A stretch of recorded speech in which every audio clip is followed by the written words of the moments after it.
이 몸이 죽어서 나라고 산다면 이슬같이 기꺼이 죽으리라. 여러분, 죽음을 각오하고 싸우는 사람한테는 이길 사람이 없지 않습니까? 박근혜 대통령 국정원 특갈비 또 갖다 붙여가지고 구치소에 조사하러 갔는데 뭐라 하셨어요? 이것은 분명한 정치 탄압이다, 이렇게 말씀하신 거 아닙니까, 여러분? 맞습니다. 분명한 것은 정치 보복이고 정치 탄압을 하고 있는데, 왜 그러면 정치 보복, 그것도 살인적인 정치 보복을 하고 도저히 용서할 수 없는 인신강경을 하고 있는 이유가 뭐겠습니까? 정통성이 없는 거예요. 이 문재인시 정권이, 문재인시 좌파 독재 정권이 정통성이 없는 거 아닙니까, 여러분? 우리는 19개월 동안 100번에 걸친 태극기 집회를 가졌습니다. 우리는 울고 싶어도 울지 않았습니다. 왜? 옆에 있는 분들이 힘들어할까봐 울지 않았습니다. 그리고는 집에 가서 혼자 울었습니다. 우리는 많은 사람들이 이 쓰레기 같은 언론방송, 민노총에 장악된 언론방송에 속아서 우리를 무시하고 멸시하고 이상하게 생각할 때도 우리는 태극기를 들고 나왔습니다. 혹여 힘들다 하면은 옆에 있는 분이 힘들어 할까봐 우리는 힘들다 소리도 못했습니다.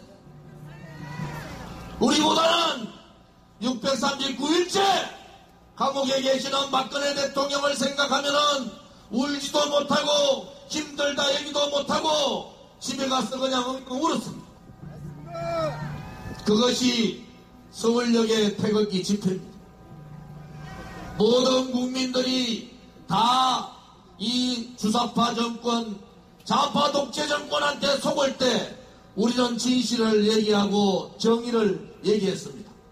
모두가 거짓에 속고 불의에 속을 때 우리는 그 거짓과의 전쟁을 선언했고 불의와의 전쟁을 선언했습니다. 19개월 동안 우리가 옳았습니다. 우리는 한 번도 변한 적이 없습니다. 우리는 한 번도 박근혜 대통령을 내려놓자고 한 적도 없습니다. 박근혜 대통령 그 자체가 자유민주주의였고 그분이 걸어왔던 그 길이 대한민국에 대한 애국이었고 그분이 살아온 그 궤적이 우리 대한민국 여성의 길이었기 때문에 우리는 그분을 감옥에 두고 힘들다 말을 못한 겁니다.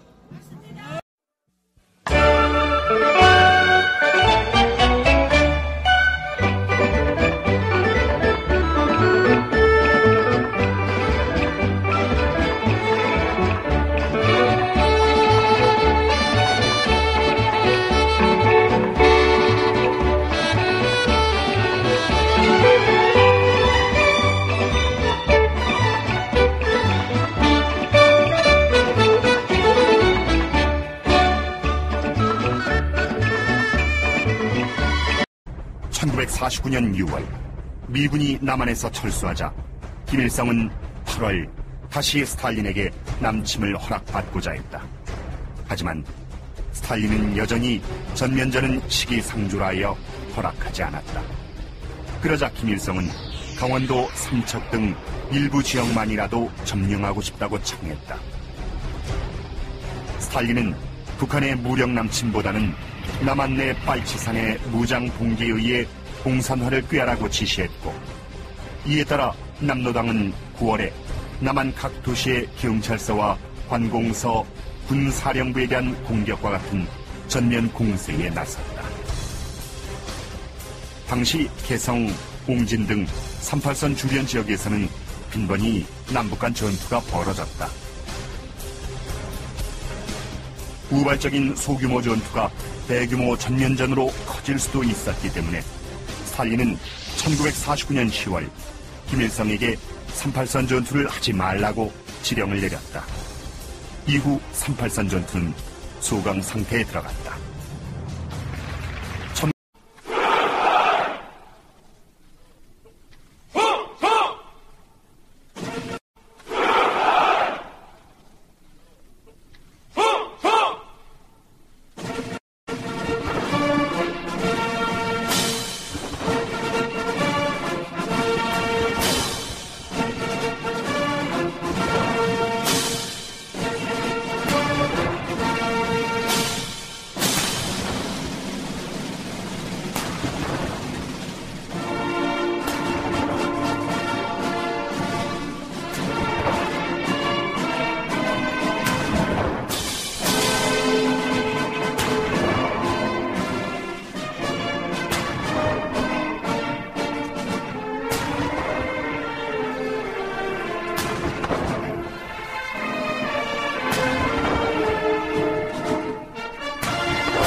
이어서 순국 선열 및 호국 영령에 대한 묵념을 올리겠습니다.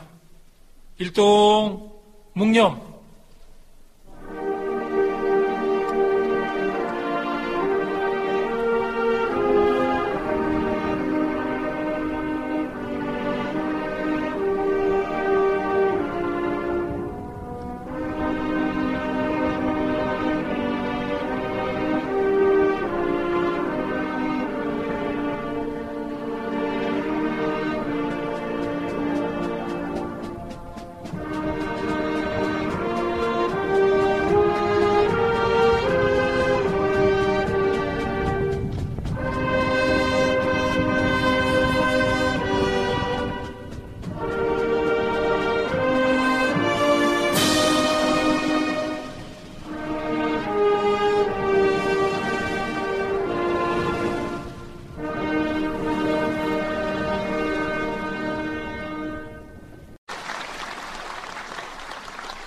부대 차려.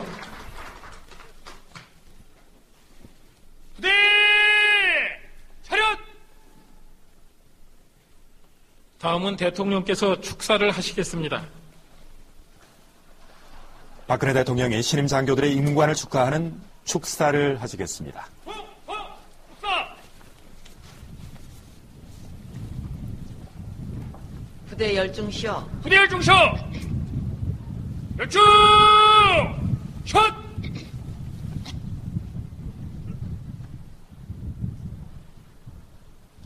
자랑스러운 신임 국군 장교 여러분, 가족 여러분과 내외 귀빈 여러분, 명예로운 대한민국 장교로 첫 걸음을 내딛는 신임 장교 6,478명의 임관을 진심으로 축하합니다.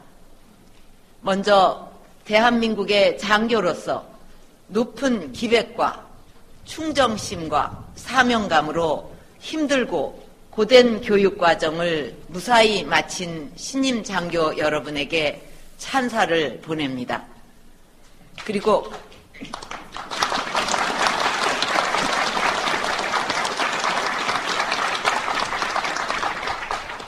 그리고 나라를 위한 길을 택한 아들, 딸들을 물심양면으로 지원해 주신 부모님과 가족 여러분께도 감사드립니다.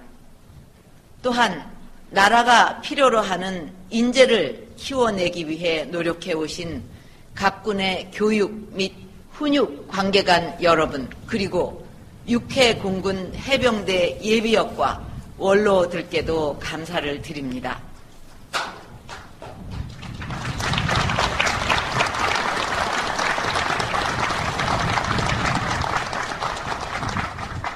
여러분, 올해는 광복 70주년이자 분단 70년을 맞는 역사적인 해입니다.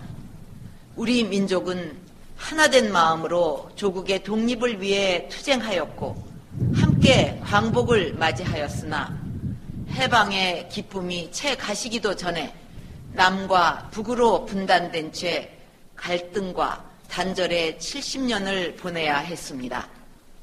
우리에게는 지난 70년 분단의 역사를 마감하고 후손들에게 진정한 광복인 한반도 통일시대를 물려주어야 할 역사적 책임과 사명이 주어져 있습니다. 이를 위해 가장 기본이 되는 토대가 바로 튼튼한 안보입니다. 빈틈없는 군사 대비 태세와 강력한 억제력을 유지해야만 북한의 올바른 변화를 이끌어낼 수 있고 평화 통일의 기반도 구축해 나갈 수 있습니다. 신임 장교 여러분은 강한 훈련과 고도의 정신 무장으로 일치 단결된 강한 군대를 만들고 빈틈없는 군사 대비 태세 확립에 매진해 주기를 바랍니다. 또한 더욱 굳건한 한미연합 방위 체제를 토대로 총력 안보 태세를 확립하는 데 최선을 다해주기 바랍니다. 얼마 전에 있었던 리퍼트 주한 미국 대사의 피습은 도저히 있어서는 안 될 한미 동맹에 대한 공격이었습니다. 그러나 양국 국민들의 성숙한 대응과 믿음으로 두 나라의 신뢰가 더욱 두터워지는 계기가 되고 있습니다. 그 어떠한 외부의 방해에도 양국의 동맹 관계는 흔들리지 않을 것입니다. 지난 70년간 우리 안보의 핵심 축이었던 한미 동맹은 앞으로도 변함없이 한반도 안정에 기여할 것이고 나아가 세계 평화를 위한 중요한 축이 될 것입니다.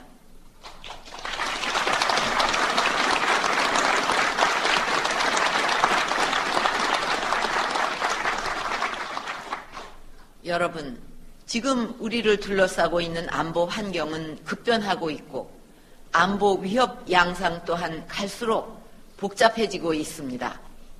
북한은 핵실험과 장거리 미사일 개발을 강행하며 대남 위협과 도발을 계속하고 있습니다. 동북아 지역에서는 영내 국가 간 영토 문제 갈등과 군비 경쟁이 심화되고 있습니다. 각종 테러와 사이버 공격, 대규모 자연재해 같은 비군사적 초국가적 위협도 지속적으로 확산되고 있습니다. 이처럼 변화하는 국방 환경에 맞춰 창조 국방 역량을 강화하면서 미래 안보를 준비하는 노력에 더욱 박차를 가해야 합니다. 조국을 수호하고 온몸을 던져 국민을 지키는 군인의 길은 애국심과 나라에 대한 충정이 있어야 가능한 길입니다.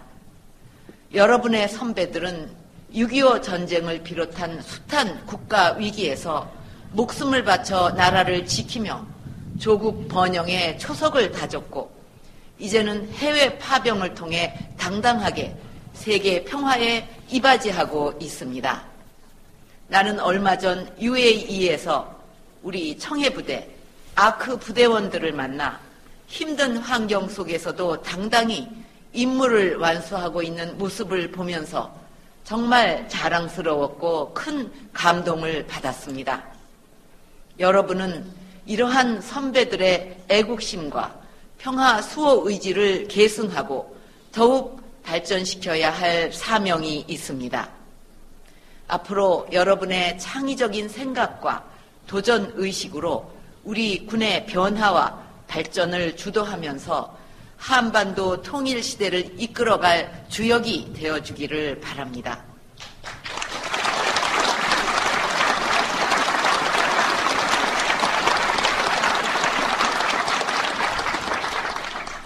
나는 지금 출발하는 신임 장교 여러분들의 충정과 애국심을 믿습니다.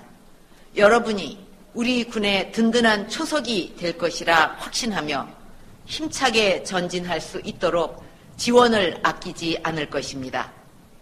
다시 한번 여러분의 임관을 축하하며 여러분의 앞날에 무궁한 영광과 축복이 함께하기를 기원합니다.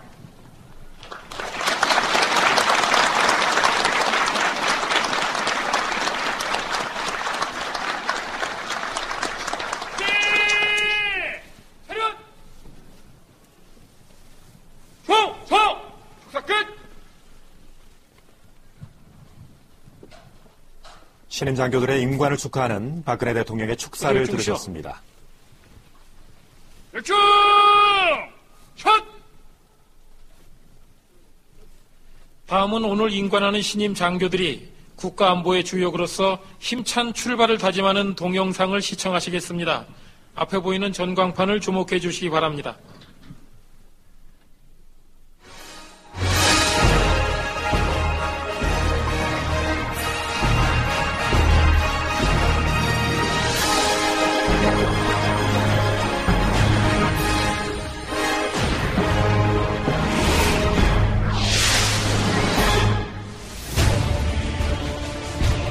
대한민국은 올해로 광복 70주년을 맞이합니다.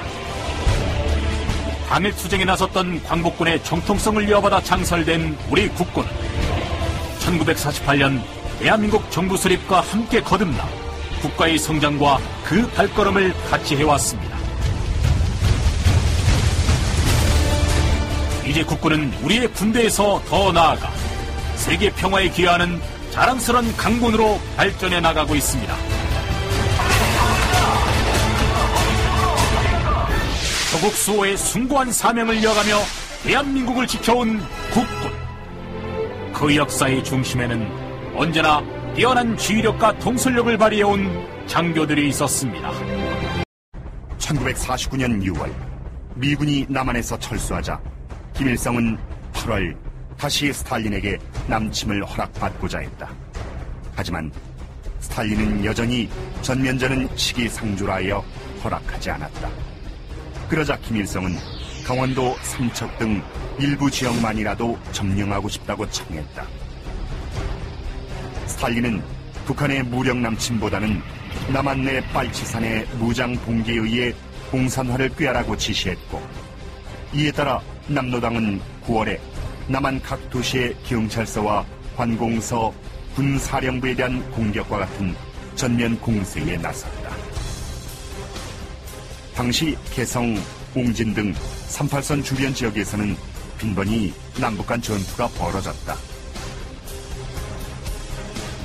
우발적인 소규모 전투가 대규모 전면전으로 커질 수도 있었기 때문에 스탈린은 1949년 10월 김일성에게 38선 전투를 하지 말라고 지령을 내렸다.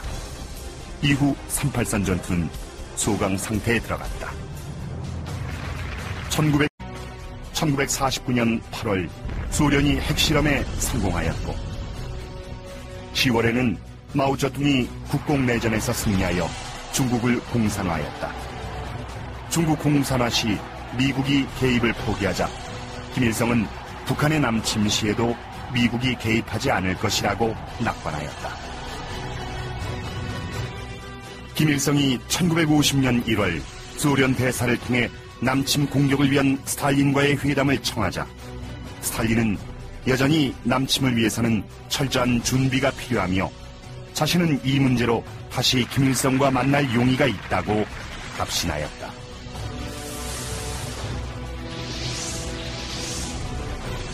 큰 일에는 대규모의 준비가 필요하다는 것을 김일성 동지는 명심해야 하오. 이 일에 관해 만약 김일성 동지가 나와 토론하길 원한다면 나는 항상 대화할 준비가 돼 있어.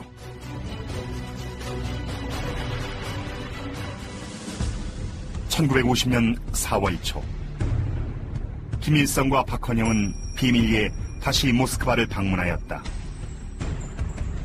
이 회담에서 스탈린은 비로소 중국이 동의한다는 조건으로 북한의 선제 남침 전쟁을 승인하였다. 여기서 중국의 동의를 조건으로 한 것은 소련이 시킨 전쟁이란 사실을 감추기 위해서였다. 미국의 1950년 6월 16일 스탈린은 남침 개시 일자를 6월 25일로 승인하였다. 남침 공격 계획을 세우면서 스탈린과 김일성, 마오쩌둥이 가장 고심한 것은 미군의 참전 가능성이었다. 그 대책으로 김일성과 스탈린은 미군이 한반도에 도착하기 전에 재빨리 전쟁을 종결하기로 하였다. 즉, 전면 공격으로 재빨리 서울을 점령하고 남하하여 미군의 한반도 상륙을 막아 2개월 내에 전쟁을 끝낸다는 것이었다.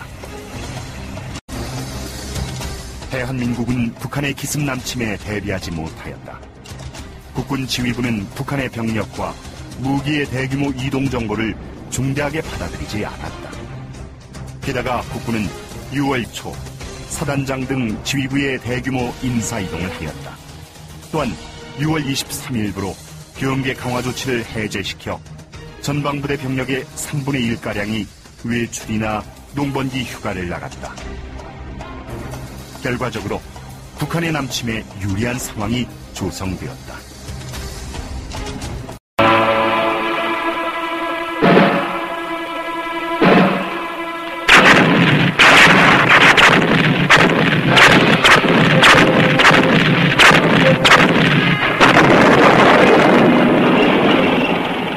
(1950년 6월 25일) 38선 이남 땅이 평화에 잠들고 있던 일요일 새벽, 북계 공산군은 소련제 탱크를 앞세우고 38선 전역에서 기습 남침해 왔습니다.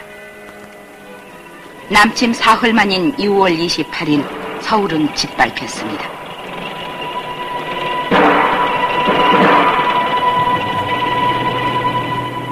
이때 우리는 탱크가 한 대도 없었음은 물론 치안 유지에 필요한 10만 미만의 국군이 있었는데 반해 북계는 탱크 242대 등 중무장한 20만 병력으로 남침해 왔습니다.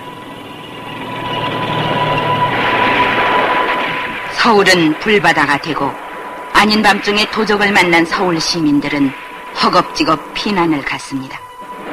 집과 재산을 버리고 남쪽으로 피난을 떠났습니다.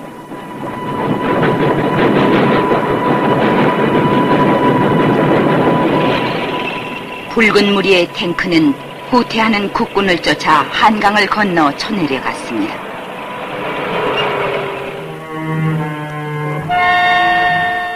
붉은 이리대에 짓밟힌 서울.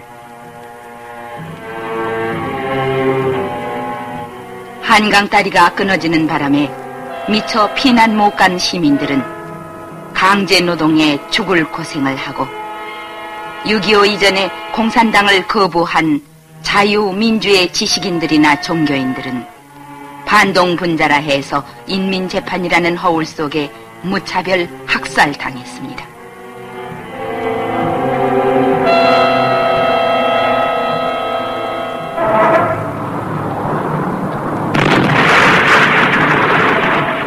당시 무방비 상태의 온 남한 땅은 경상도 땅 일부를 제외하고 무참하게 유린돼 갔습니다. 한 달 만에 놈들은 대구 북쪽까지 쳐내려왔고 피난민들은 숨 돌릴 새도 없이 낙동강을 건너 대구로 몰려들었습니다.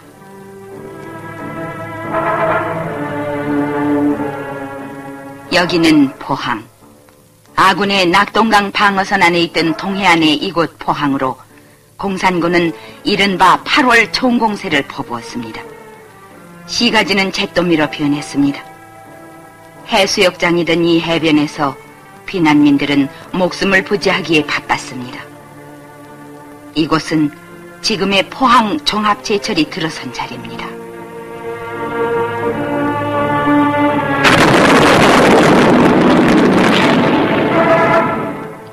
여기는 서울의 용산역 일대.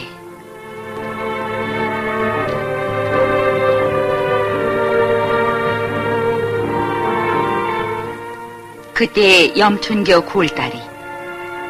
그해 9월 아군은 서울을 수복했으나 서울은 거의 폐허가 돼 있었습니다. 世界の体制と帝国の現状とに鑑み、非常の措置をもって 1945년 일본 제국주의의 패망과 함께 한국은 광복을 맞았다. 한반도는 새나라를 세울 희망으로 가득 찼다. 하지만 북위 38도선을 기준으로 북에는 소련군이, 남에는 미군이 진주했다. 제2차 세계대전기에 협조적이었던 미국과 소련은 대립하기 시작했고, 정치가들 사이에도 이념적 대립이 생겼다. 소련은 먼저 북한에서 토지개혁, 지주와 자산가의 숙청, 중요산업 국유화 등을 추진했다.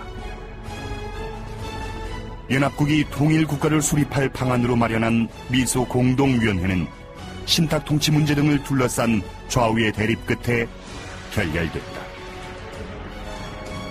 북한에서는 공산당 주도 아래 북조선 임시인민위원회와 북조선 인민위원회 등을 거쳐 정부 수립이 추진됐고, 남한에서는 유엔 결의에 따른 총선을 통해 정부 수립이 추진되었다. 결국 1948년 8월과 9월 한반도에는 두 개의 체제가 들어섰다. 하나는 남쪽의 자유민주주의 대한민국이었고, 다른 하나는 북쪽의 공산주의 조선민주주의 인민공화국이었다. 그동안 천여 년 넘게 통일국가를 유지해왔던 한민족에게 이는 대단히 이례적인 상황이었다. 두 체제가 한반도에서 사이좋게 양립하기는 어려웠다. 무력을 써서라도 남한을 공산화하길 원한 북한의 김일성 정권은 무력 침공에 유리한 조건을 갖추고 있었다. 북한은 일제로부터 거대한 중공업지대를 물려받은 데다 일찌감치 일당 독재 체제를 구축했다. 게다가 소련이 북한의 남한 공산화 계획을 강력히 지지하였다. 반면 남한 이승만 정부는 새 국가의 기틀을 다지는 것만도 벅차서 그 북진 통일 주장은 구호에 그쳤다. 결국 전쟁을 벌인다면 그것은 북한일 것이었다. 김일성은 1948년 9월 북한 정권 수립 직후부터 무력 남침을 꾀하였다. 김일성은 1949년 신년사에서 북토 완정이란 용어를 무려 13회나 사용하면서 무력 남침의 의지를 강하게 드러냈다.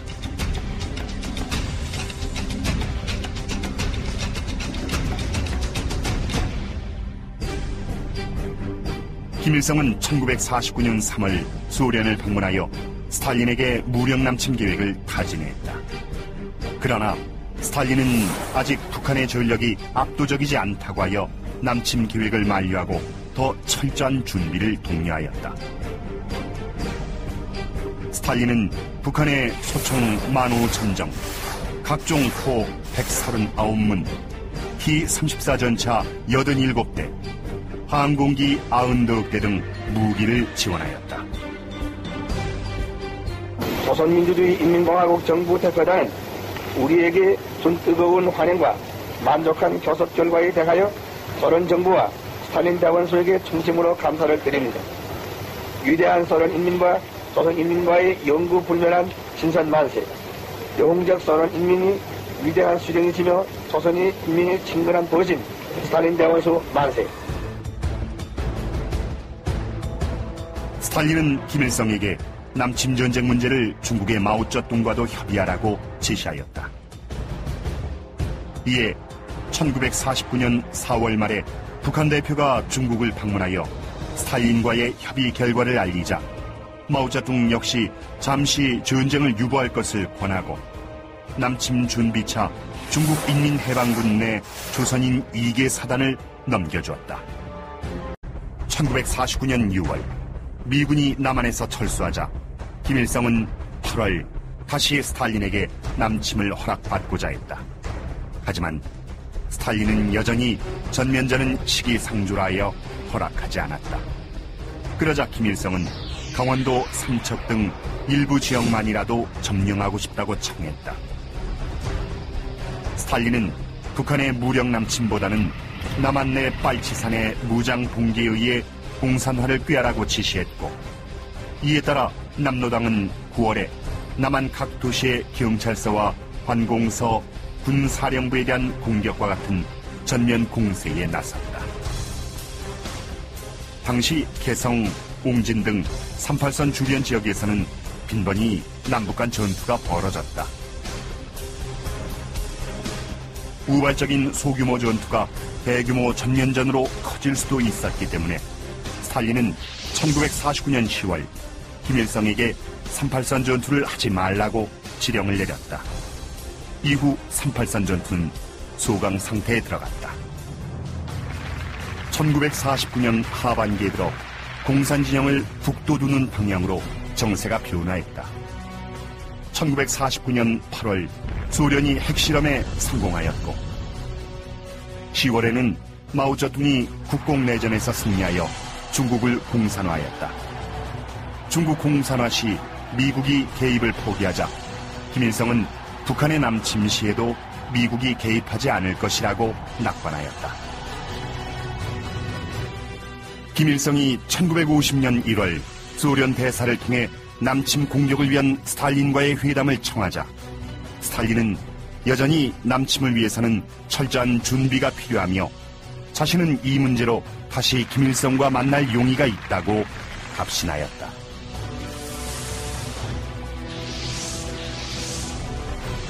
큰 일에는 대규모의 준비가 필요하다는 것을 김일성 동지는 명심해야 하오.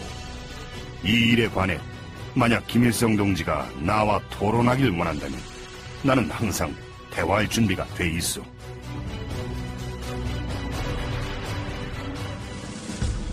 (1950년 4월 초) 김일성과 박헌영은 비밀리에 다시 모스크바를 방문하였다. 이 회담에서 스탈린은 비로소 중국이 동의한다는 조건으로 북한의 선제 남침 전쟁을 승인하였다. 여기서 중국의 동의를 조건으로 한 것은 소련이 시킨 전쟁이란 사실을 감추기 위해서였다. 미국의 참전 등으로 북한이 독자적으로 전쟁을 하기 어려운 상황이 벌어졌을 때 중국이 북한을 지원하도록 하여 소련의 지원 사실을 숨기려 하였다. 마오쩌둥 동지, 나는 북한 동지들과의 면담 시 본인은 변화된 국제 상황에 따라 북한이 통일과업을 개시하겠다는 제안에 동의하였소. 이와 관련해 이 문제는 중국 측과 북한 측의 공동 합의에 따라 최종 결정돼야 한다는 전제 조건을 달았소.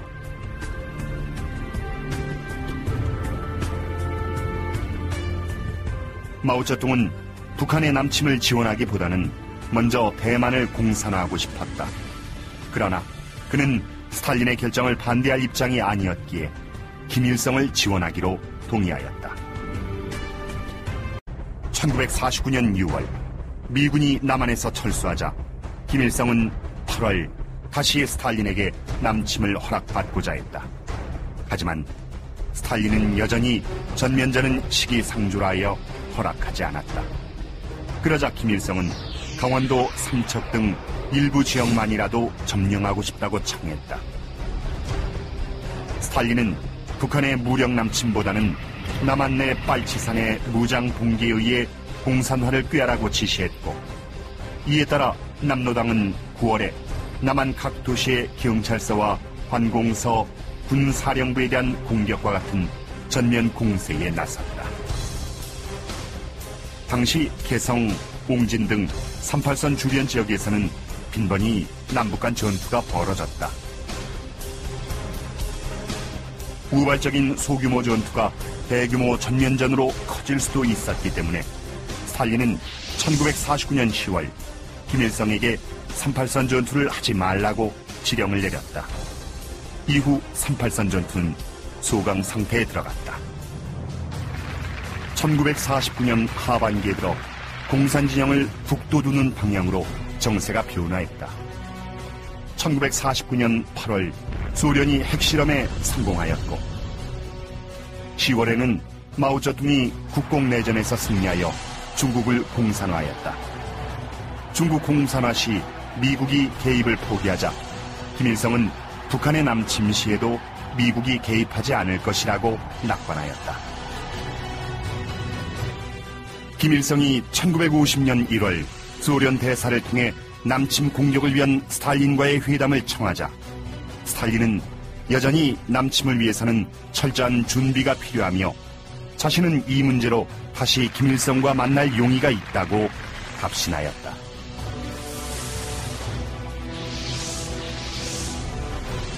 큰 일에는 대규모의 준비가 필요하다는 것을 김일성 동지는 명심해야 하오. 이 일에 관해 만약 김일성 동지가 나와 토론하길 원한다면 나는 항상 대화할 준비가 돼 있어.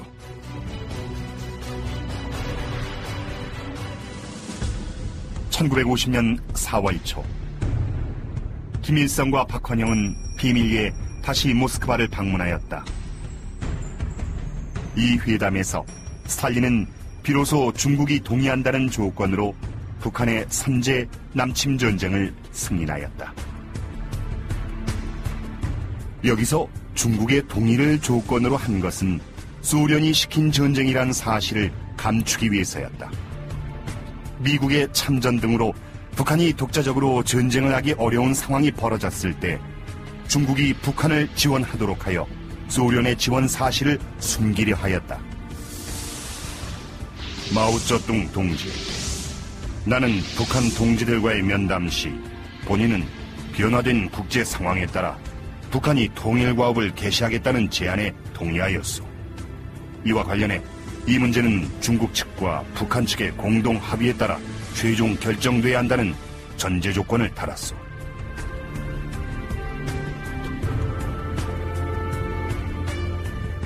마오쩌둥은 북한의 남침을 지원하기보다는 먼저 대만을 공산화하고 싶었다. 그러나 그는 스탈린의 결정을 반대할 입장이 아니었기에 김일성을 지원하기로 동의하였다. 이처럼 6.25 전쟁은 김일성과 스탈린, 마오쩌둥이 치밀하게 모의하고 계획한 전쟁이었다. 이후 소련의 군사 고문단을 중심으로 남침 공격의 작전 계획을 수립하였다.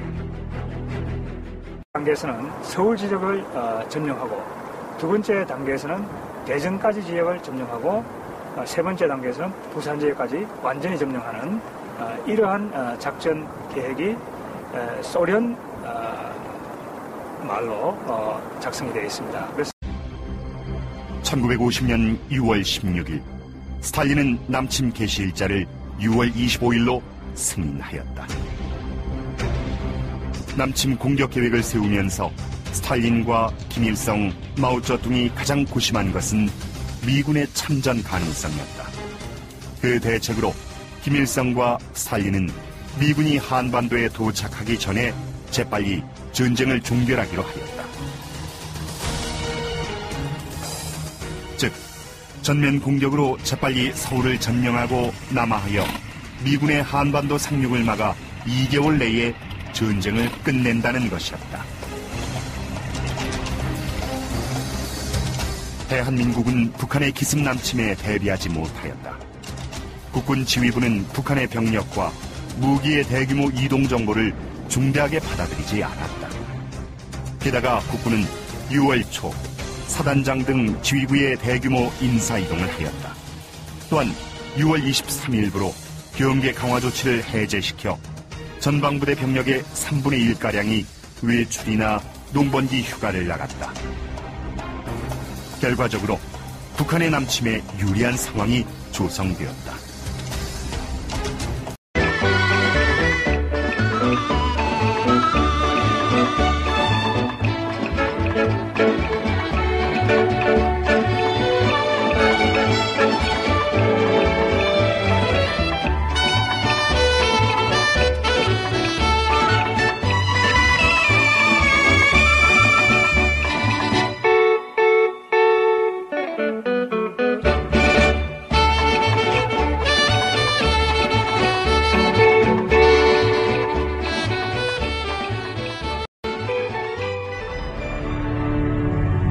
배를 못한 사람은 걸어서, 그리고 끊어진 대동강 철교의 아슬아슬한 철줄을 타고 나무로 피난의 행렬은 끝없이 이어졌다.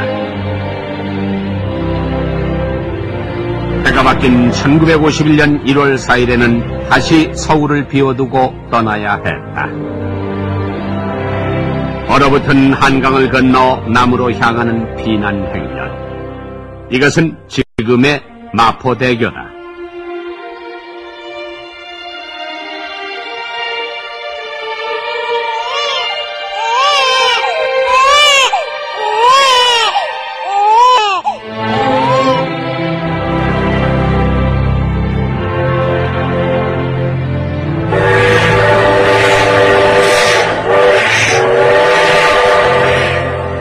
객차든 화차든 남으로 떠나야 했다.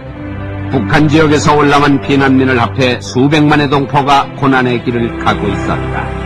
화통에서 뿜어내는 전기로 얼굴이 부르트고 떨어질까봐 자식의 몸을 기차에 묶는 아버지, 얼어붙은 얼굴을 녹여주는 어머니, 헤어지지 않기 위해 졸음을 참으며 남으로 향했다.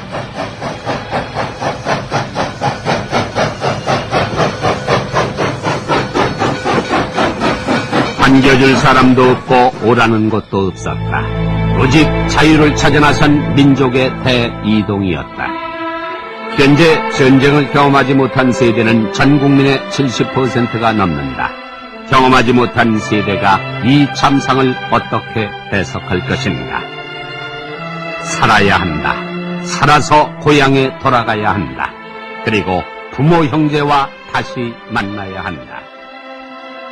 목숨을 부지하기 위해 너도 나도 피난길을 떠나야만 했다. 이 참담한 비극을 오늘날 우리는 어떻게 헤아릴 수 있을 것인가? 후리에 닥친 전란으로 민간인도 군인도 대책 없이 밀려만 갔다.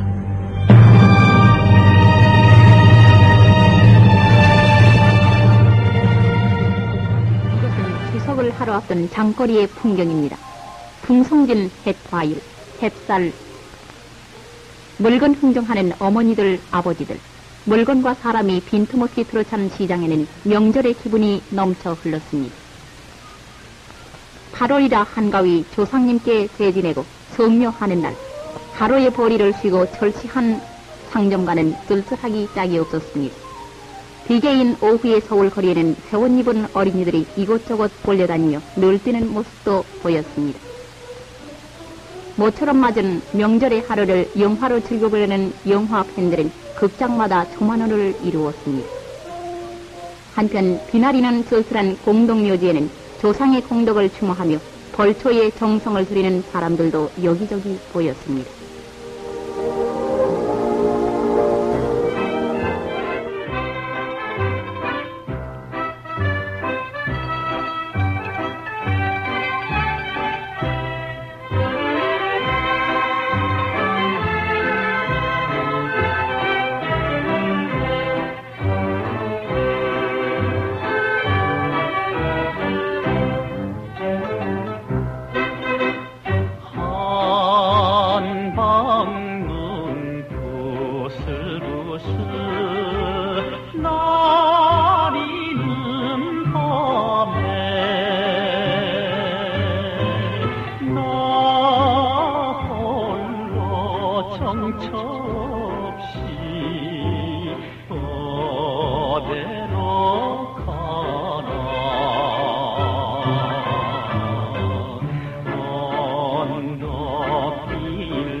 속삭인 그 사랑을 낯설은 타향에서 나만이 울어야 하나.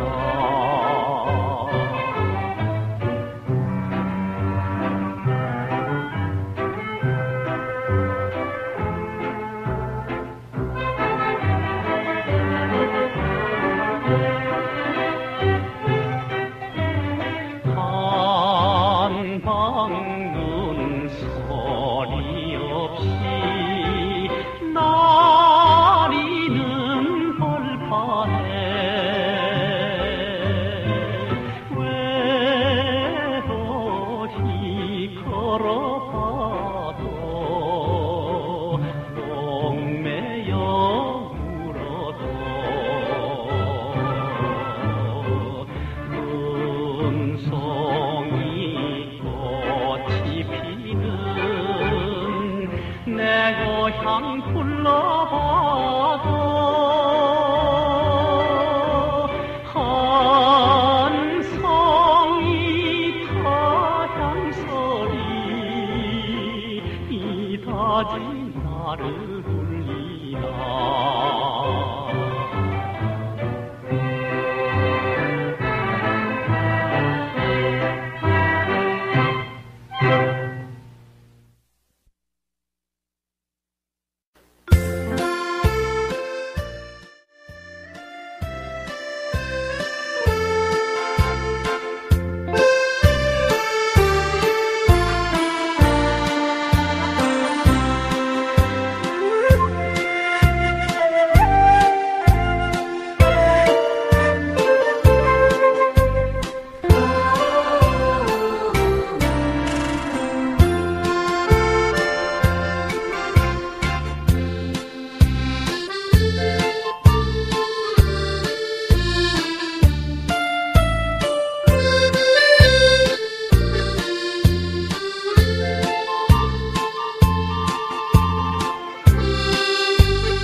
빛난다는 박정희 대통령의 굳은 신념은 모든 정책의 기초가 되고 화정이 되었습니다. 그러나 국민소득 겨우 75달러, 수출고 5천만 달러 정도로 텅스텐과 수산물 정도밖에 수출할 수 없었던 어려운 살림 형편으로 보릿고개를 허물고 경제 부흥을 일으킨다는 것은 하늘의 비열을 따듯 아득했습니다. 미국의 구호물자를 팔아서 나라 살림을 꾸려야 하는 딱한 사정이고 달러는 귀에서 대통령이 손으로 헤어서 제출할 정도로 궁색했습니다. 그러나 중단하는 자는 성공하지 못하고 성공하는 자는 중단하지 않는다는 박정희 대통령의 강철 같은 의지는 드디어 1차 경제개발 5개년 계획을 발표함으로써 조국 근대화의 그 첫발을 내디뎠습니다.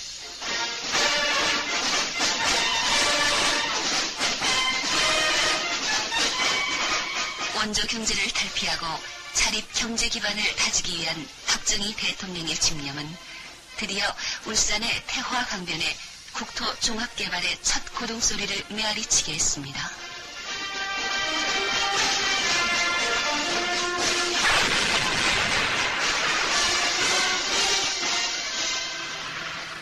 잡초가 무성하던 버려진 벌판에는 석유 공장과 비료 공장의 높은 굴뚝이 하늘을 치솟았습니다.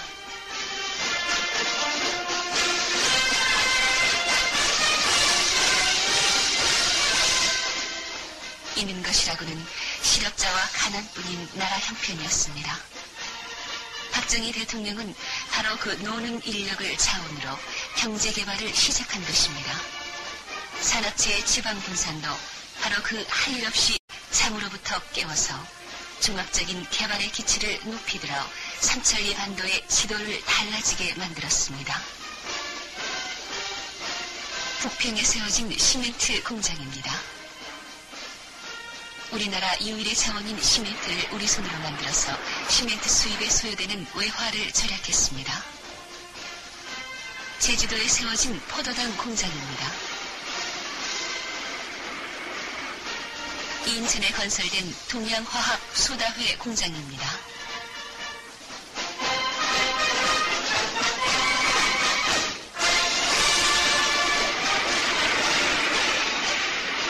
그 밖에도 한국 케이블 공장과 우풍화학 및 각종 화학 공장, 알루미늄 제련 공장, 봉직 공장, 사료 공장, 직조 공장 등 수없이 많은 공장들이 지방에 세워져 국토의 전반적인 개발에 박차를 가하게 되었고, 아울러 지방 경제의 발전에 개가를 올렸습니다.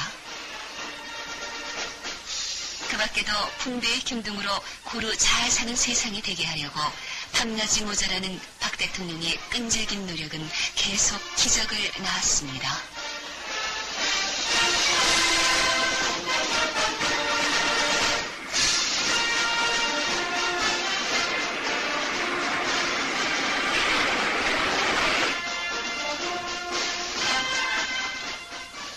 태화 강변의 기적에 이어 또다시 수출을 위해 만들어진 구로공단입니다.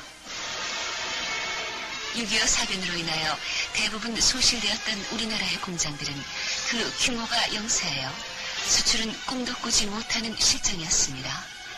억지로 내수에만 의존하고 있던 우리의 산업은 1964년 수출공업단지 조성법이 제정되면서 구로동에 이 공업단지가 만들어졌습니다. 이러한 수출산업단지 및 중소기업의 건설 역시 공업의 지방분산이라는 획기적인 시책 아래 지역의 유휴 노동의 활용과 함께 이루어졌습니다.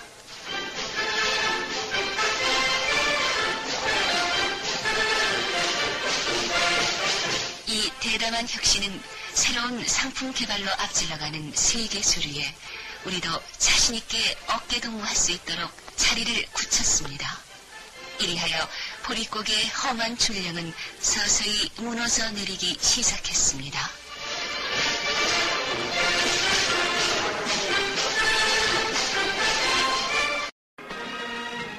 충청북도 진천군에서는 관민이 하나가 돼 농로 확장의 한창입니다. 여기는 문백년 개살리, 지난날에 고부랑길의 불편을 느껴온 이 지방 주민들은 농한기의 틈을 타 연인원 4,700명이 동원돼서 6,500여 미터의 농로를 폭 5미터로 넓혔습니다. 농촌의 근대화가 따로 있는 것이 아니고 내 마을의 편리한 데서 이룩되는 것입니다.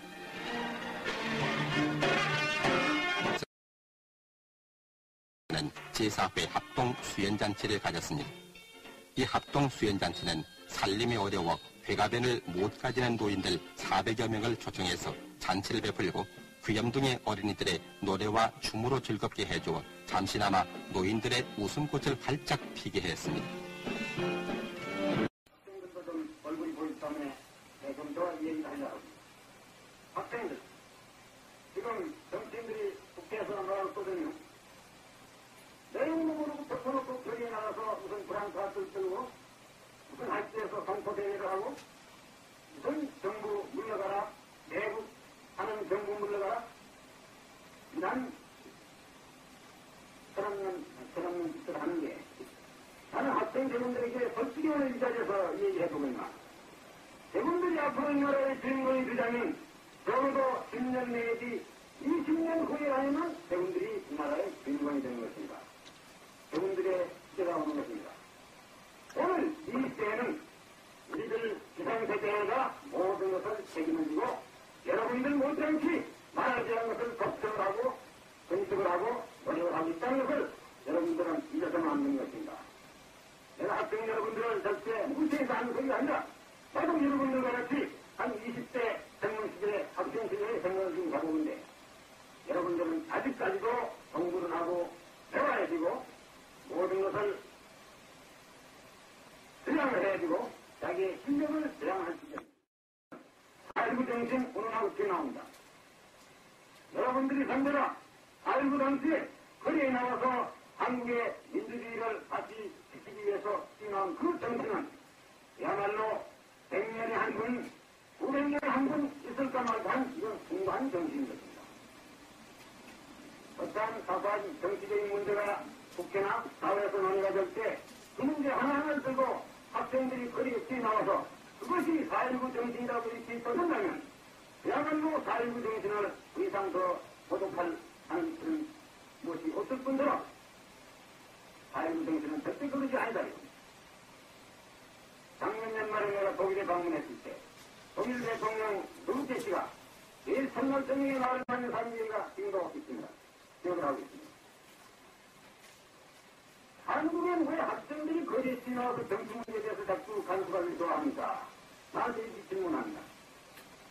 난 다소 생치스럽기도 하고 독일이기도 해서 한국의 학생들은 일부 그런 학생이 있지만 대다수 학생들은 다 그런지라고 나와서 하는 것은 일부 학생인 것뿐이다. 당신 나라에도 그런 학생들이 있을 게 아니냐 이런 답변을 했으니 누구께 대통령이 하는 말이 내가 알기에는 학생들이 거리에 나와서 정치 문제를 가지고 대우를 하고 떠드는 나라 치고 잘 되는 나라가 없었다. 나한테 이렇게 얘기합니다. 자기나라 독일은 1차 대전 이후 그동안에 전쟁을 2번 했고 정권이 몇 번 바뀌고 사회에 여러 가지 혼란이 있었지만 1919년에 한 번 함부르크 안에서 영국배와 독일배가 충돌을 했을 때 한 번 학생 영어사정이 있던 경우에 그 뒤에 학생들은 한 번도 거리에 나온 적이 없다. 학생들은 어디까지든지 자기들은 이 시기에는 공부를 해야 되고 배우는 시간이고 실력을 양성해야 될 시간이지 자기들이 직접 이런 문제에 참여하지 않는 걸 확실히 알고 있다. 그런데 왜 한국의 학생들은 거리에 나오기 좋아합니다. 학생들이 거리에 나와서 떠든다고 해서 나는 절대 그 사람들이 대형적인 학생이라고 보지 않습니다. 꼭 대통령이 이런 소리 한다고 해서 일부 학생들이 뭐라고 본인을 보을지 모르지만 나는 오늘 이 자리에서 우리 한국의 일부 전부자 학생들이 확실히 얘기했습니다. 여러분들이 오늘 한일 문제를 가지고 거리에 나와서 떠든다는 것은 그야말로 일부 정치인들의 앞세임을 쓰지 않는다는 확실히 인식을 해야 됩니다. 네, 좀 더 얘기를 하려고 합니다. 학생들, 지금 정치인들이 국회에서 뭐라고 떠들면 내용으로부터 퍼놓고 거리에 나가서 무슨 브랑크라스를 들고 무슨 할지에서 선포대회를 하고 무슨 정부 물러가라, 내국 하는 정부 물러가라 이런 저런 짓을 하는 게 나는 학생 대원들에게 솔직히 오늘 이 자리에서 얘기해보겠나. 대원들이 앞으로 이 나라의 주인공이 되자면 적어도 10년 내지 20년 후에 아니면 대원들이 이 나라의 주인공이 되는 것입니다. 대원들의 시대가 오는 것입니다. 오늘 이 시대에는 우리들 기성세대가 모든 것을 책임을 지고 여러분들 못지않게 말하지 않은 것을 걱정을 하고 분석을 하고 노력을 하고 있다는 것을 여러분들은 잊어서는 안 되는 것입니다. 내가 학생 여러분들은 절대 무시해서 하는 소리가 아니라 모든 여러분들과 같이 한 20대 젊은 시절에 학생 시절에 생각을 지금 가고 있는데 여러분들은 아직까지도 공부를 하고 배워야 되고 모든 것을 수양을 해야 되고 자기의 실력을 수양할 수 있습니다. 여러분들이 직접 정부가 하는 일, 정치적인 문제, 사회적인 문제 낱낱이 직접 간섭하거나 왜 참여하거나 직접 행동하는 일 그런 소리도 아니고 또 그런 것이 여러분들의 책임도 아니다 하는 것을 확실히 알아야 됩니다.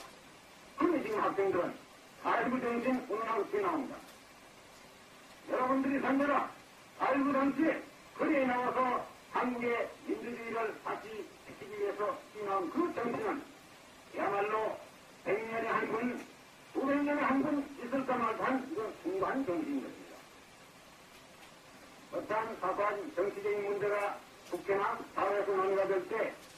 하나하나를 들고 학생들이 거리에 뛰어나와서 그것이 4.19 정신이라고 이렇게 떠든다면 그야말로 4.19 정신을 그 이상 더 모독한 그런 것이 없을 뿐더러 4.19 정신은 절대 그러지 않다. 작년 연말에 내가 독일에 방문했을 때 독일 대통령 루테 씨가 제일 첫날 저녁에 나를 만나 가는 얘기가 지금도 있습니다. 기억을 하고 있습니다. 한국엔 왜 학생들이 거리에 뛰어나와서 정치 문제에 대해서 자꾸 간섭하기 좋아합니까? 나한테 이렇게 질문한다. 난 다소 생치스럽기도 하고 그렇기도 해서 한국의 학생들은 일부 그런 학생이 있지만 대다수 학생들은 다 그런 짓하고 나와서 하는 것은 일부 학생인 것입니다. 당신 나라에도 그런 학생들이 있을 수도 있는 거 아니냐 이런 질문에 답변을 했으니 누구께 대통령이 하는 말이 내가 알기에는 학생들이 거리에 나와서 정치 문제를 가지고 대우하고 떠드는 나라 치고 잘 되는 나라가 없을지다 나한테 이렇게 얘기합니다.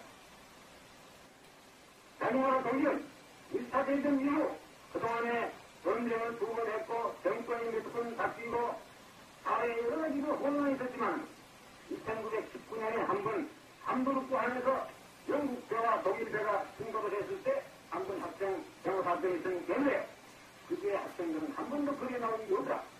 학생들은 어디까지든지 자기들은 이 시기에는 공부를 해야 되고 배우는 시간이고 실력을 양성해 줄 시간이지 자기들이 직접 이런 문제에 참여하지 않은 걸 확실히 알고 있다.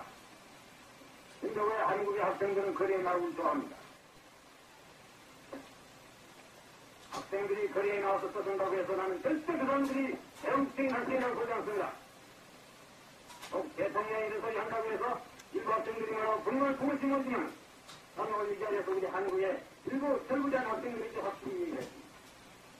여러분들이 오늘 한일 문제를 가지고 거리에 나와서 떠든다는 것은 그야말로 일부 정치인들의 앞세임을 어떻게 안 된다고 확실히 인식을 해야 됩니다. 한일 회담의 내용이 어떻게 되는지 어떤 점이 여야 간에 지금 싸우고 있는 쟁점인지 내용이라도 알고 떠들어야지 덮어놓고 뭐라고 요즘에 백두책 세상이 기승성하고 뭐 하니까 학생들이 거리에 좀 나가서 한번 기본 분리해서 나가고자 하는 이런 사고방식을 가진 만약 학생들이 있다면 이것은 한국의 장래를 위해서 우리 조국의 안녕을 위해서 대단히 걱정되는 일이다.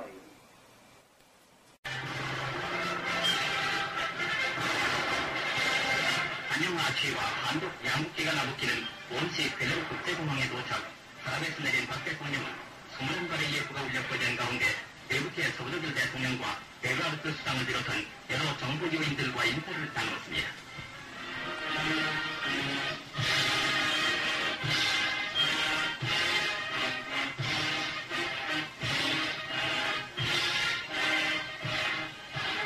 이어서 한국 두 나라의 국가가 울려 퍼지고 박 대통령은 의장대를 서열했습니다.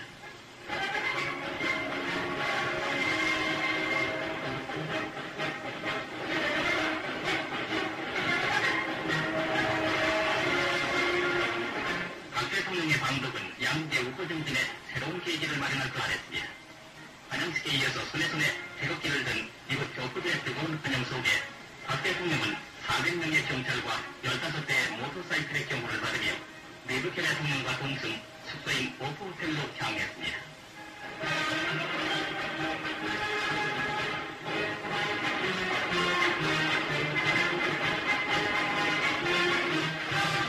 다음 날인 9일 박 대통령은 베가르트 독일 상과 회담했는데 이번 방북 중 가장 중요한 이 회담에서 박 대통령은 한국의 경제적 번영은 공산 개념에 대한 평화적인 위협이 될 것이라고 강조했고 베가르트 수상은 한국의 경제 자립을 위해서 모든 지원을 아끼지 않겠다고 약속했습니다.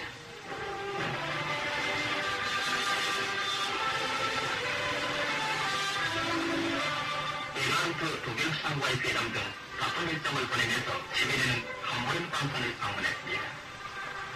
태극기의 물결 속에 600명의 우리 강부들과 한원의 눈물겨운 환영을 받은 박 대통령의 대부는 깊은 감회의 눈치를 닥쳤고 수령말 2역에서 모국의 대통령을 맞은 우리 강부들은 말없이 조국을 외치며 감격의 눈물을 흘렸습니다.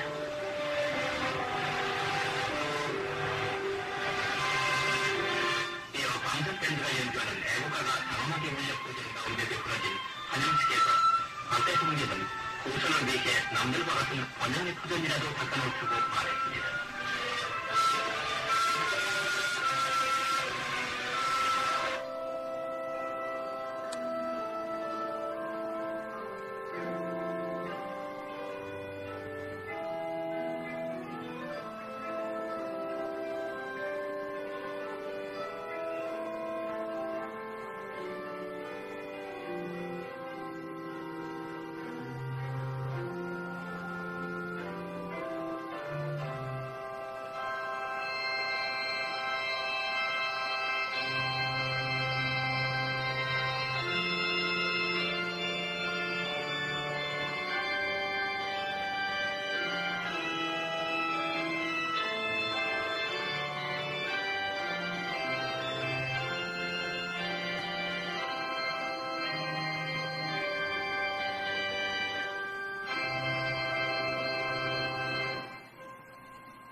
대통령 내부는 광부들의 특수를 고르시 전하며 이들의 생활을 일일이 설득했고 사고나 담배 등 모국의 선물을 전하면서 이들의 형수를 달랬는데 이날 박 대통령을 맞은 광부들은 신부모를 맞는 것처럼 기뻐했습니다.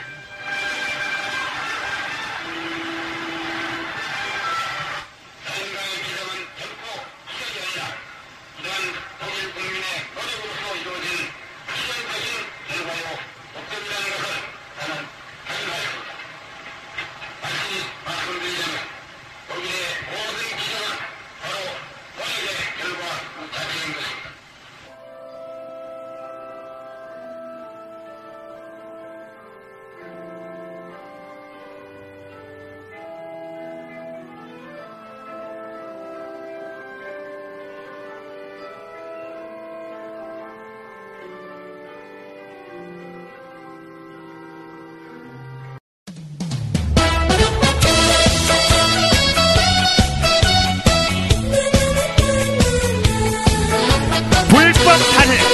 무죄 석방 박 대통령 구출하러 가자. 대통령 찾으러 가자. 검찰아 검사야 한심한 판사야 대통령 왜 구속시켰니. 불법 탄핵된 대통령 석방하고 가려거든 좌파 정권 가고라. 아직은 대통령 할 일도 많은데 억울해서 그냥 못 간다. 불법 탄핵 무죄 석방 대통령 찾으러 가자. 박 대통령 찾으러 가자. 불법 탄핵 무죄 석방 죄 없는 박근혜 대통령님 구출하려 가자.